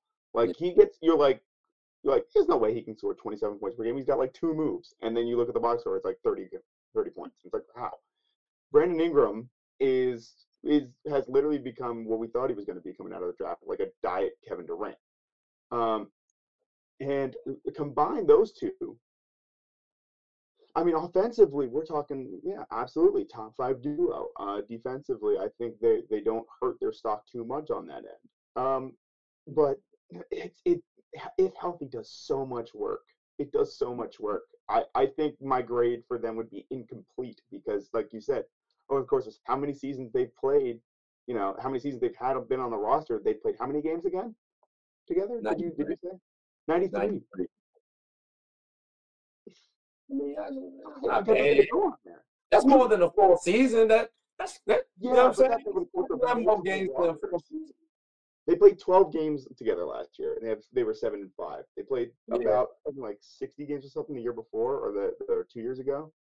93. They played 12. They played how many games? How many seasons they play together? Is So it in two now? 2021, Three? Is this was their third season? Because we well, traded yeah, them Zion was hurt a 2019. whole year. So You know, we traded them 2019. They drafted Zion that following season or same season. I forget which one. yeah, so Brandon Ingram's always been on the team when Zion's been there. So they played Yeah, a grand total of they drafted him 100. afterwards. They drafted him afterwards. Yeah, Yeah, okay. All right. So yeah, so if that's the case, that over a couple seasons, 90 games, I mean it's still a full season if you put them all together plus. But yeah, no, it's not a lot of games played. So like incomplete sound I'll hear that. Because I don't definitively want to say no, I do definitively want to say top five. Because I personally believe that much in BI's talent and Zion's dominance. But I mean I'm not mad at you, Brandon, when you say they're not top seven too, because they haven't proved it. And nowadays is what have you done for me lately? And like, I'm a Duke fan, so I'm biased. Both of these boys came from Duke. You know what I'm saying? Like that's how I feel. But I'm not mad at that. All right. So then let's leave the Pelicans alone and let's fly on down to the Mavericks real quick. Um and these two players, I don't know one, how long they're gonna be on the team, and then two, how much they're gonna get talked about. But I think they could get talked about a little bit. Nick, let's start it off with you. Um, Jalen Green, I'm sorry, Josh Green and Jaden Hardy. They were talked about in being traded, and like people are seeking out trades for these two players because they're good players, like they're good young players, like essentially two young guards. Um, is it right for the Mavericks to want to trade these two young guards? I mean, right now you don't have the most youth and talent on your squad. You got Luka, you got Kyrie, yes. You probably getting rid of Christian Wood. Tim Hardaway Jr. is getting older now. JaVale McGee, I don't remember if he's on the team anymore. Like it's looking a little. So look, I'm a little curious if I'm Mavs fans, what the hell is going to happen after 2 seasons? Because Luka could also be leaving in 3 seasons, and I need to see something that's either going to be a bridge or something that's going to entice Luka to stay. So those two players are part of those reasons why I would say Luka might want to stay. But what's your thoughts on those two? Should they be in trade discussions? Because you could flip them for somebody else now. so when you listed this topic, I was I was very intrigued because I was like, yeah, I mean, these are two solid prospects, but really, like, trade people are interested. And I looked into these reports, and yeah, there's a lot of interest. There's a lot of teams sniffing around these two players. And what's even crazier is that, according to a report about the trade that went on, John Collins, and all these other trades that happened, the Mavs were interested in Clint Capella. And long story short, essentially, the Mavericks wanted Hardy and Green. And the Mavericks said that's a non starter. So, I mean, the Mavericks clearly think they have something in these two guys where they don't want Clint Capella for these two. So I don't know that I would have them that high, but I'm not in that building. I'm not Mark Cuban. I'm not anybody in that front office. I'm not anyone in that locker room. So clearly there might be something that we don't know about with these two, and maybe we're looking at some absolute uh, just titans coming out of that development. So uh, my feeling is on it. I don't know anything apparently. I don't know anything apparently. It's crazy. Brandon, what's your thoughts there? Because like I said, I'm kind of high on these boys. I don't want to trade them. Nick, like he said, he was kind of surprised by this trade because he didn't think it was really going to be too much stock into him like that. What's your thoughts on these two players? And again, just give you guys context for the teams. You know what I'm saying? Here's the roster in terms of the Mavs. Tim Hardaway Jr., Jaden Hardy, Kyrie Irving, Dante Exum, and the boys. Seth Curry, pretty cool. Like they have good players on there, but I just think Josh Green and Jaden Hardy are two young studs on this team, 6'4", 6'5", respectively. Could be a future 1-2 combo. Could also pair well with someone like Luka. I mean, what's your thoughts on that, Brandon? Yeah, I think they're like you said. I do think they're two young studs as well, bro. I personally wouldn't trade them just because you have Kyrie Irving. You never know what's gonna happen with Kyrie, right?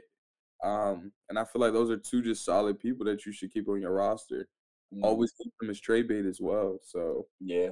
they're not really worth giving away. I feel like you can get more for them if you need to when that time comes. But right now, I feel like they could definitely produce. Throw them in the lineup, throw them on the court. I feel like they'll definitely make something happen. So I would keep them on my roster. Yeah, I would. Would you rather start one, like for example, because Josh Green runs the two. So would you rather start Josh Green, or would you rather try to bring him off the bench with Jaden Hardy and let them get that cohesion, knowing that I want to use them for the future, just out of curiosity? I think right now I wouldn't start either one of them. Just off of uh, could you put a lineup in? Lineup Yeah, up. yeah, I got you. I know. Last year, I want to say Josh definitely did start. Let me pull up last year's season. Did he start every game? Let me see. Josh Green started 21 out of 60. Right. Yeah, so I mean it's not bad. Yeah. So, what the starting lineup last year was what? Irving, Luca, Finney Smith, Reggie Bullock. I think they got rid of Finney. I think it was Dinwiddie. No. Yeah, no. What the hell did they get rid of? Yeah, let me go to the playoffs. I forgot. They did not go to the playoffs. That was a slap in the Yeah, face. good luck with the playoff roster. Yeah, Luca, Kyrie. I want to say I got you. Game logs, was Mavericks. it White? I don't think Timmy started. Tim Hardaway definitely started. Did he? No, he started 45 games. You're right. You're absolutely right. But there was some games when he's like, was he in? No. What the hell was He had to be hurt. Tim Hardaway never came off the bench for the Mavs. No, but he played 71 games though. So they're Luka, Dwight, Reggie, Tim, and Kyrie. let's take a I look. don't know. That's a little. Well, because I know that trade messed up their roster a little bit because it used So to be their White. their rotation, for example, against the Lakers, which was post the trade, was Irving, Doncic, Bullock, Justin Holiday, Dwight Powell, and then they had Hardaway, Christian Wood, Josh Green, Ntilikina, and Markieff Morris off the bench. But So- Josh starts 21 of these games too, though. So I don't remember when they switched him in there because when Kyrie came, unless like he started the same amount of games as Kyrie, but Kyrie also got there 20 games and he's playing 6. That's why I don't remember when. I remember seeing Josh Green start.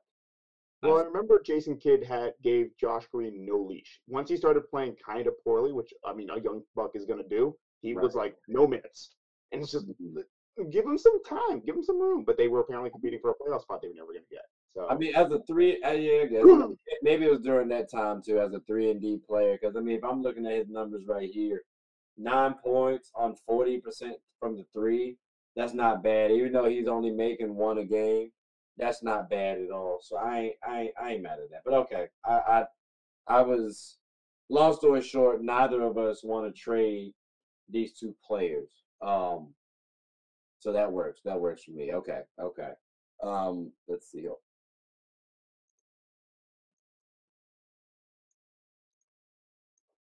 yeah, I mean Josh Green's been getting better every year. So. I'm just Brandon. Brandon, you back? You're. Nah, he clicked off. Okay, I was about to say I was wondering what happened. But like, all right, yeah. So what we'll do is we'll go ahead and transition on to the final team, ladies and gentlemen. Make sure this boy don't sit up here and log back in. I think he'll be sort of in the backstage when he comes back in, so you'll have to let him back in, right? No, he said his phone died. That's tough. It's fun. Charge your phones, people. Yeah, you gotta charge your phone. Or be on copy like us tech savvy people. And by tech savvy, I mean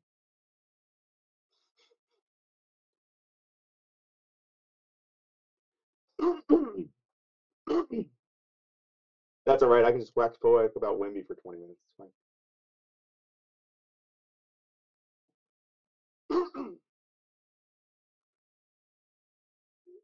I'm checking to see if he wants to join still. Hold on. We'll take a quick little hiatus and come back, I guess. Damn, what were we talking about last time? I don't even remember no more. Well, I know his team. I just don't remember what specific. I know who. I just don't remember if we was. I think we was going to transition to after the technical. Yeah, after the technical difficulties, we back and now we back with a little action going. So let's just go ahead and move on from the Mavericks. I think, long story short, it sounds like everybody's saying, let's not trade Hardy and Green. Like, the Mavs, keep them in place to work well for your team. Think about your future, right? So then, thinking of futures, let's talk about the Spurs real quick. They just, they went number one, right? They got Victor Wembanyama. You know what I'm saying? That's kind of cool. That's kind of nice. 7'4", 7'5", Kevin Durant mixed with Kareem Abdul-Jabbar. That's what everybody talking about. Cool.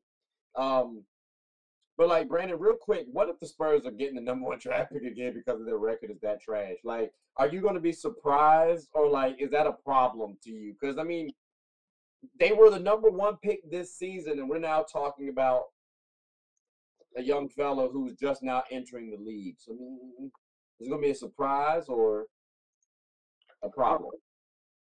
I don't think it would be a surprise. Just when I just look at the overall layout of like all the teams in the NBA right now, I Mm-hmm. wouldn't, it wouldn't be a surprise to me, to be honest with you. So I don't expect much from the Spurs this season. I don't think one player would just change the whole dynamic of the team and just make that much of a difference. Although I do feel like he's unique in his own way. I don't feel like he's going to just take the team to the playoffs this first year. So I wouldn't be surprised if the Spurs end up getting a number one pick again next year. Um, so yeah. Okay, okay. Yeah, it's a little wild. Again, I've talked to some Spurs fans. I think I told you about this before, but like, someone put $100 that, well, they bet me $100 that the Spurs would have a better record than my Lakers. Like, that's kind of aggressive. Like, that's not gonna happen at all. Nick, what's your thoughts? What's your thoughts on the Spurs? And let me try to pull up the Spurs actually organization. You know what I'm saying? Let me try to pull up their roster. Do you think the Spurs are going to sit up there and have a a number one pick again, or do you think, you know what, they might be all right this season? What's your thoughts? What's your thoughts? So, as somebody who has done a lot of work with Victor, like on Victor Wembanyama, so like scouting everything that, because apparently this guy, like you said, he came in with incredible hype. You know, some Mm-hmm. of the greatest, like in my basketball watching life, maybe the biggest like prospect that I've seen. But that being said, anybody with any sort of realistic expectations understands that he's going to be great defensively immediately. I think he's going to be really really good. I'm going to say great as a rookie for rookie standards. Offensively, he's going to struggle. He's going to struggle at first because he's going to have to get used to the physicality of the NBA. And he's going to be taking a lot of shots that maybe aren't going to be efficient yet, but maybe soon. But it does seem like the Spurs added a bunch of players. Devontae Graham, they have a bunch of players in Jeremy Sochan, Gelton Johnson. They also added Reggie Bullock, I think, unless Basketball Reference is betraying me again, and Cameron Payne. They're clearly dedicated to not being the worst team in the league. I'm not saying this is a playoff team that this roster is talking about, but this is at least uh, some respectable team that's going to sort of play hard, win games. They've got a lot of sort of players who have won before. I think they've Then? done the right thing to bring in people who are veterans and who can teach the young bucks now that they got to sort of how to win. This is going to be sort of a transition period for them. So I don't think they're going to get the number one pick unless they get really lucky. Okay, so you don't think they're going to be that bad that they're going to play? They'll win like 30 something Or games. like, it would have to be because they own somebody else's draft picks or something like that. It's not going to be off their personal play. Okay, all right, that's fair. That's fair.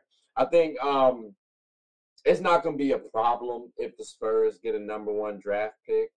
Uh, but at the same time, I do think you'll kind of have to cut down the conversation of, oh, he's the most hyped player since Braun. He's going to do this, that, and the third. Because we got to remember, too, I mean, if he gets the number one draft pick, I mean, Braun didn't necessarily get the number one draft pick his next year. He did kind of, like, even though his team's a little bit different, I could say that Braun was on a better team than maybe Wemby is. But, like, Braun almost hit the playoffs, too. So I wouldn't want you to necessarily get the first pick. Like, That does sound a little tough to me personally. I don't know. So like, I wouldn't be surprised, but it's like to a degree, it's like a small letdown. Like, damn, Wemby. All right, I guess it's not all on you. I'm just saying I wanted that differently for you personally. So it's not gonna be it's not gonna be a surprise. It's not gonna be a problem. It's just gonna be like, oh, that's tough.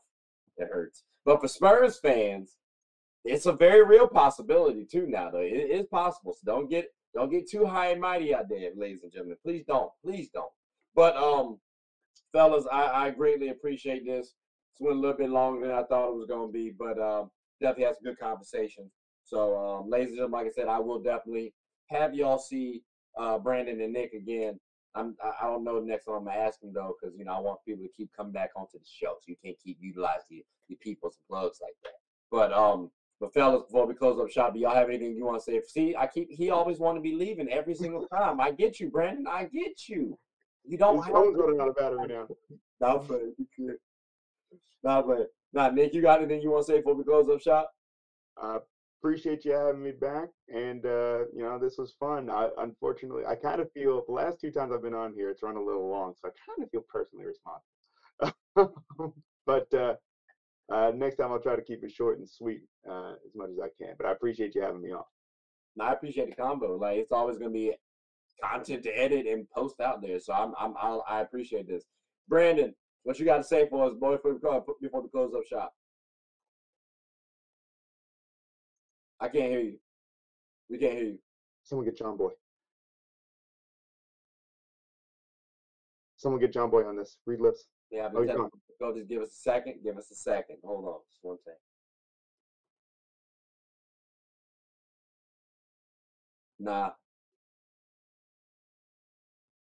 Nah, hold on. Write up signs. Just write it on paper. Just hold it up.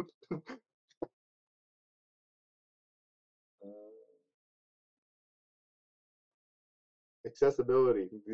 American Sign Language. Hey, log out and come back in. Leave and come back in.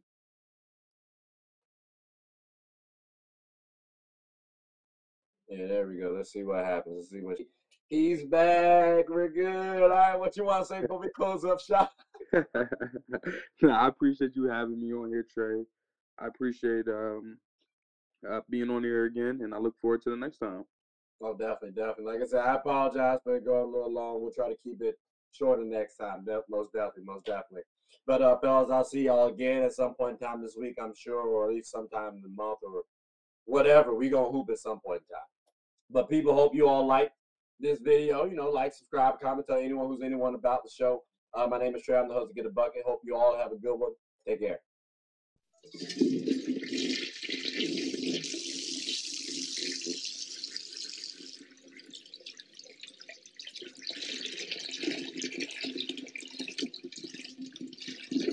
Oh, I did not know you guys were still here.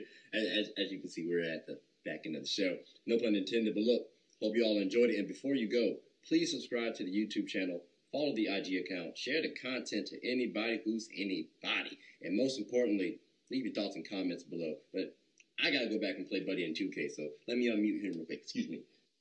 Hey, boss, I'm back. Nah, you better catch this word. We get buckets. Look like you said, my nigga. Oh, nah. Bro, I just had a killer workout at the gym, bro. I feel it. I feel it. I went to hoop today unexpectedly. Ended up jamming my daggone thumb. Kind of pissed right now. Oh, damn. Right? It's the right thumb, too. The dominant hand. It's tough. Good thing you're not really a shooter, so. That's crazy. That's crazy. And always get a bucket, though. But, it's cool. It's fine. He said I'm not a shooter. That's so wild. Ladies and gentlemen, I'm going to have to give some footage of me busting his ass. I don't think there is any. I don't think there isn't, but I haven't gotten the camera out. But like, I'm sure if 24 has it, like if they were willing to let me have it, I can give them a couple dollars if need be. I think I'll find some footage too. I can't lie to you, Trey. But here's the thing though. Yours was like early on in the game. Mine was throughout with the W. But this is just how stuff goes. Listen, if you ever want to go into the realm of basketball comedy, just film me. It's a whole blooper reel for like 3 hours. I don't know about that. You get a bucket every once in a while too. Like you do your job pretty well. So, I mean, you rebound, you make the act. You know what I'm saying? Like everybody don't take that. People take that for granted way too much. So now don't down I yourself. can't take Don't, nothing for don't granted. down I yourself. can't even take a layup for granted. I'm weak. I'm weak. Y'all could be on the other side of the court and I still miss that dunk. So it was a mistake. All right, yeah. So like the foul out count was moved from 4 to 5 in what year? 46. I'm just sticking with my. I mean, that's actually a really good guess. Is it like 48? No. It was 46. Like that was a really good. Was it 46? Yeah, let's It was the go. inaugural season. Good stuff. Good stuff. See, that's what All happens. right. Brandon, that's what happens when you play, honestly. That's all I'm saying. Listen, sometimes something gets stuck in my brain and it stays there and just like the moment of epiphany. We had one more. Mhm. The foul out count was moved from 5 to 6 in what season? 58. Tough. Your luck ran out though. It was actually 1947. The very next season. 47. Yep. So it happens. It is what it is. It is. I was like, if they saw Bill Russell coming in, they were like, we need to foul this guy more. Okay. All right. So, just to clarify, I want to do that one for the show as well. So, like, when we do those, y'all know the answers. So, we can speed past those real quick. We don't have to take too much time on that gap trivia part. But like, I'll go back and forth between both of y'all. So, y'all, we've already been through that. But outside of that, this should be smooth sailing. Y'all boys ready? Sure. Brandon? I do want to say, only a Lakers / Kobe fans could have a consensus, regardless of our individual opinion, consensus top 5, top 3 player of all time. Come to their team, win a championship, and be like, who knows if he's gonna get off my team? Well, I mean, respectfully, it depends on who you talk to, because like that brother is not in my top 5. I mean, when I say consensus, I mean the majority opinion is. No, I get what you're saying. Nah, like it's more so from an age. Like if if this was his Cavs, the second stint Cav days, I'd hear you. Listen, if he was on the Bulls right now, I'd be like, never leave. No, it was just his age. That's all, bro.